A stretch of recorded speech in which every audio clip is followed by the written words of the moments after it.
Hello everyone, in this video we are going to start mathematics of chapter number 1 for class 11th. So chapter 1 is of sets. ठीक है.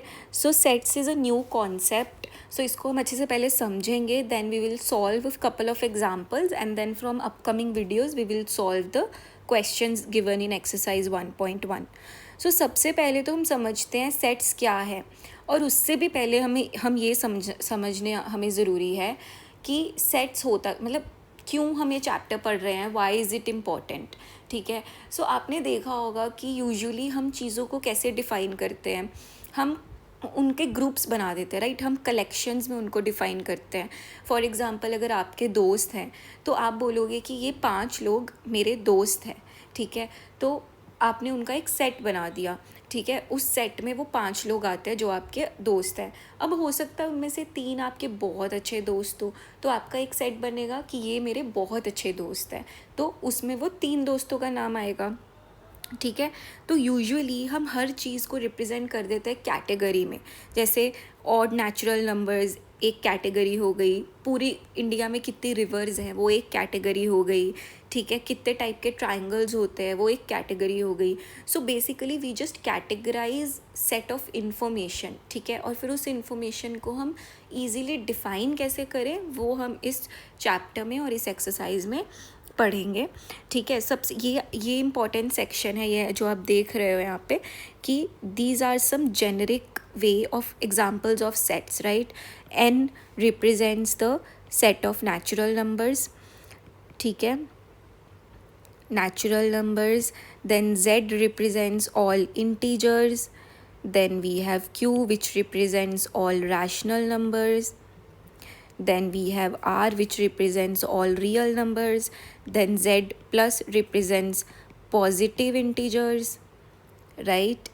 Q plus represents positive rational numbers, R plus represents positive real numbers. ठीक है. So these are, ये आपको थोड़ा याद रखना पड़ेगा कि नेचुरल नंबर्स किससे रिप्रेजेंट होते हैं, बिकॉज अपकमिंग एक्सरसाइजेज में हमें ज़रूरत पड़ेगी. But to understand the concept of sets, ये अभी it's important, right. So set क्या है? Set is a well defined collection of objects. So sets को हम क्या बोल सकते हैं? That sets are well defined collection of objects.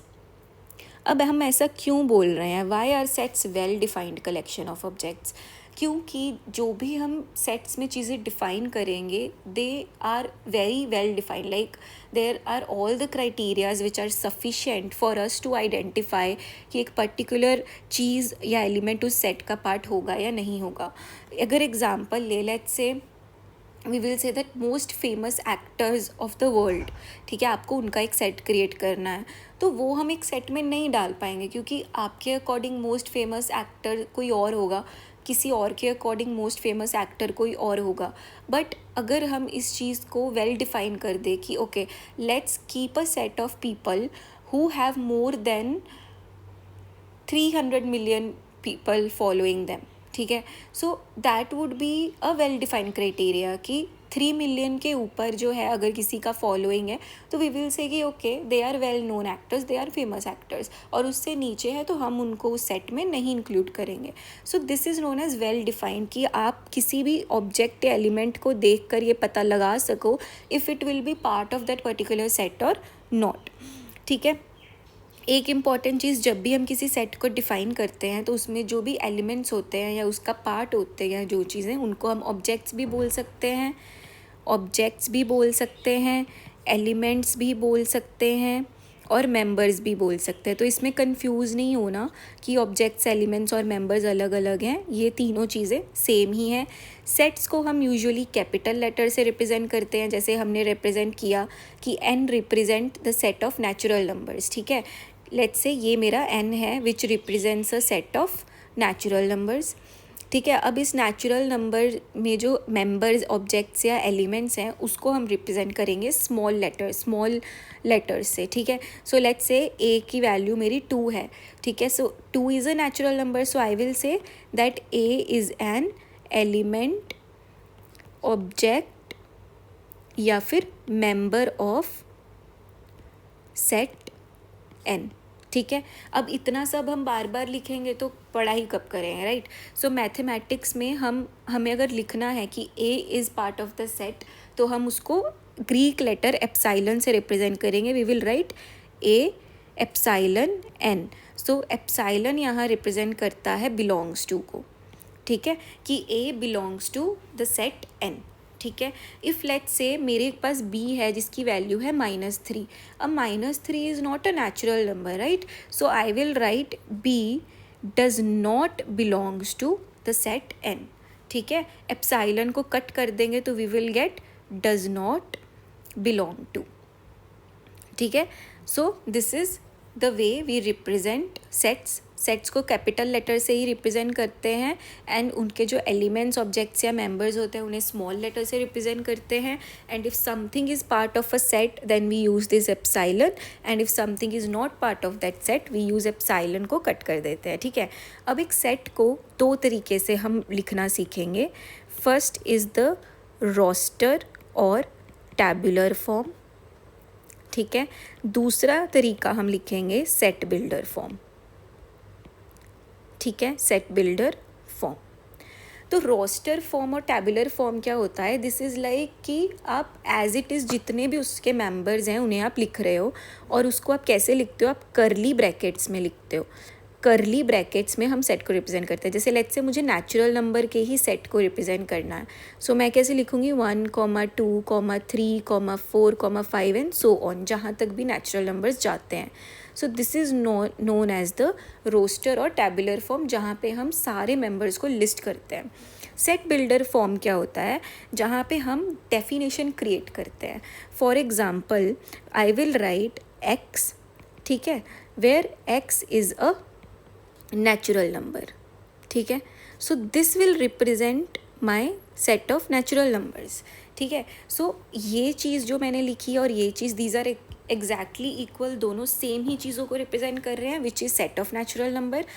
Roster और tabular form is just like writing each and every member, and set builder form में हम उसका बस डेफिनेशन क्रिएट कर देते हैं। ठीक है, समझ में आया सबको? ठीक है, और एक और चीज़ होती है इसमें, जैसे हमने यहाँ पे लिखा 1 2 3 4 5। अब इसमें सेट्स में ना, इट डज़ नॉट मैटर कि आपका जो ऑर्डर है वो क्या है। ठीक है, एक और एग्जांपल लेते हैं जो यहाँ पे भी गिवन है। For example if I need to represent, ये एग्जांपल लेते हैं, set of natural numbers which divide 42। तो इन्होंने यहाँ पे आपको सेट बना के दिया है कि these are the natural numbers which divide the number 42। ठीक है, अब ज़रूरी नहीं है कि हमें इसको असेंडिंग फॉर्म में ही लिखना है, मैं इसको ऐसे भी लिख सकती हूँ, मैं इसको रैंडम फॉर्म में लिख सकती हूँ। ठीक है, मेरी मर्ज़ी है मैं इसको कैसे भी लिखूँ, क्योंकि सेट में क्या है, यूनिक चीज़ें होती हैं जो उस पर्टिकुलर क्राइटेरिया को फॉलो करती हैं या सेटिस्फाई करती हैं। फॉर एग्जाम्पल आई विल, इसका अगर मुझे डेफिनेशन लिखना होगा, so I will write x divides 42। ठीक है, सो इसमें तो कोई ऑर्डर डिफाइन नहीं है। ठीक है, सो इट्स वेरी सिंपल। ठीक है, उसके अलावा एक और चीज़ है, लेट्स से कि दो चीज़ें हो रही हैं जो बिल्कुल सेम है। जैसे यहाँ पे इन्होंने एग्जांपल लिया है स्कूल का। ठीक है, आपको एक सेट बनाना है which has all the letters of the word school, तो ओ इसमें 2 बार आ रहा है, तो आप ऐसे नहीं लिखोगे उसको, आप 2 बार ओ नहीं लिखोगे। ठीक है, आप ओ को एक ही बार लिखोगे, क्योंकि हमारा सेट क्या है कि this represents all the letters which will form the word school. ठीक है, अब कोई लेटर हम 2 बार यूज़ करें, नहीं यूज़ करें, दैट डजंट मैटर, राइट। ठीक है, ये था हमारा बेसिक इंट्रोडक्शन टू सेट्स। अब हम कुछ एग्जाम्पल्स करेंगे। ठीक है, okay, so example number 1। So example number 1 में हमें पूछा है उसने, right the solution set of the equation. तो हमें इक्वेशन गिवन है x² + x - 2 is equals to 0। ठीक है, अब हमें इसको कैसे लिखना है? हमें इसको लिखना है इक्वेशन, इसका सॉल्यूशन का एक सेट बनाना है। ठीक है, सो कैसे लिखेंगे? पहले तो हमें इस इक्वेशन को सॉल्व करना पड़ेगा। ठीक है, हम इस इक्वेशन को सिंपली सॉल्व करेंगे।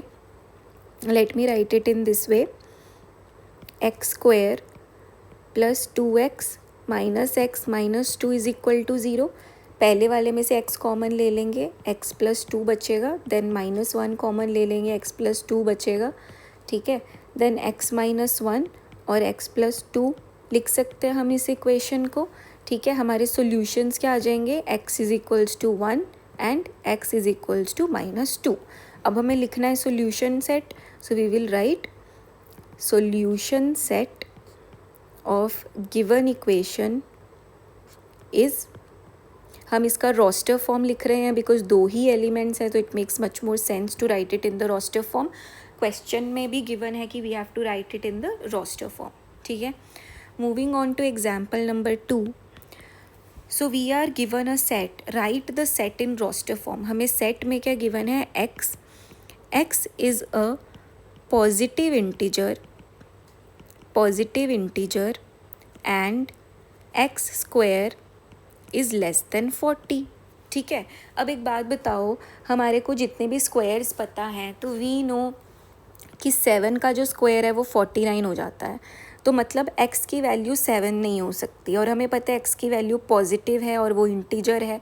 तो हम यहाँ पे क्या क्या लिख सकते हैं, यहाँ पे देखो इंटीजर्स में पॉजिटिव इंटीजर्स लिखने के लिए और जिनका स्क्वायर का वैल्यू लेस देन 40 हो तो 6 तक लिख सकते हैं हम number, because 6 square is 36 and this is less than 40, ठीक है। सो रोस्टर फॉर्म में हम इसको कैसे लिखेंगे, ठीक है, रोस्टर फॉर्म में लिखेंगे 1 2 3 4 5 6, ठीक है। अब अगर हमें क्वेश्चन में ये बोला होता कि x is a integer, positive negative specify नहीं किया होता, तो हम -1 -2 -3 नेगेटिव साइड भी चले जाते, बट हमें गिवन है x is a positive integer, so we have restricted ourselves to the positive side, ठीक है। Moving on to example 3। So we are given that write the set in the set builder form. अब हमें ये set given है in the roster form which is 1, 4, 9, 16, 25 and so on. अब आप देखोगे pattern आपको समझ में आ रहा है, these are what, these are the squares, 1 का स्क्वायर, 2 का स्क्वायर, 3 का स्क्वायर, 4 का square, right. So in the set builder form we can write set builder form. Set builder form में भी 2 तरीके हैं, so will write both. So A को हम लिख सकते हैं x is the square of a natural number, ठीक है। कोई भी नेचुरल नंबर का स्क्वायर होगा तो वो इस सेट का पार्ट होगा, ठीक है। अब दूसरा तरीका क्या है इसको लिखने का, ये तो हो गया हमने प्लेन इंग्लिश में लिखा है। अब अगर हमें प्योर मैथमेटिक्स में लिखना है, सो वी विल राइट ए, ठीक है, जहाँ पे हमारा एलिमेंट है x, ठीक है, colon, then x is equals to n square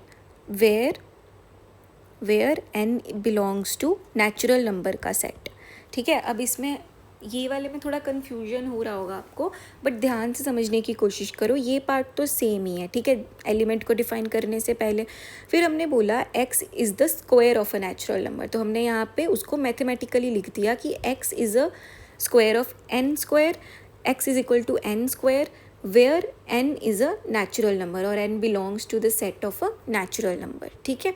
हमने बस उस इंग्लिश को ही मैथ्स के फॉर्म में लिखा है। Moving on to example number 4, again हमें सेट बिल्डर फॉर्म गिवन है 1/2, 2/3, 3/4, 4/5, 5/6 एंड 6/7। इसमें आप पैटर्न नोटिस करोगे तो यू विल फाइंड कि अगर ऊपर n है तो नीचे n+1 है, ठीक है। सो इसका सेट बिल्डर फॉर्म क्या होगा, set builder form will be x is equals to n upon n+1 where n is a natural number, लेकिन यहाँ पे आप देखोगे इन्फिनिटी तक वो एक्सटेंड नहीं हो रहा है, n का वैल्यू मैक्सिमम 6 ही है, ठीक है, where n is a natural number and n is less than greater than and equal to 1 and less than and equals to 6, ठीक है। So this is your answer. Example 5 करेंगे। So example 5 में हमें match करना है, match each of the set on the left described in the roster form with the set on the right described in the set builder form. So it's very simple, right, हम ऐसे ही कर लेते हैं। सो अब देखो first one क्या है, first में हमें गिवन है PRINCAL। अब हम राइट साइड देखेंगे, हमें साफ देखने से ही पता चल रहा है डी से ये मैच होगा because x is a letter of the word principal. फिर सेकंड में हमें दिया है 0, ठीक है। अब इससे क्या मैच होगा, देखो x is a positive integer and a divisor of 18, no, ठीक है, this does not satisfy our second set. फिर x is a integer and x square minus 9 is equal to 0। अब x square minus 9 is equal to 0 मतलब x का value +3 -3 हो सकता है, that is also not possible, x का value तो हमें 0 गिवन है। ये सी से मैच हो रहा है, x is an integer and x plus 1 is equals to 1। X plus 1 is equals to 1 को सॉल्व करोगे तो एक्स इज इक्वल टू 0 आ जाएगा, ठीक है। Similarly third one will match with A part because x is a positive integer and a divisor of 18। तो जितने भी नंबर्स हमें थर्ड पार्ट में गिवन है they divide the number 18। And fourth part x का वैल्यू 3 -3 है। Similarly B part में हम ये जो इक्वेशन सॉल्व करेंगे x square minus 9 is equal to 0, we will get x का value 3 -3, so we will match it with the B part, okay.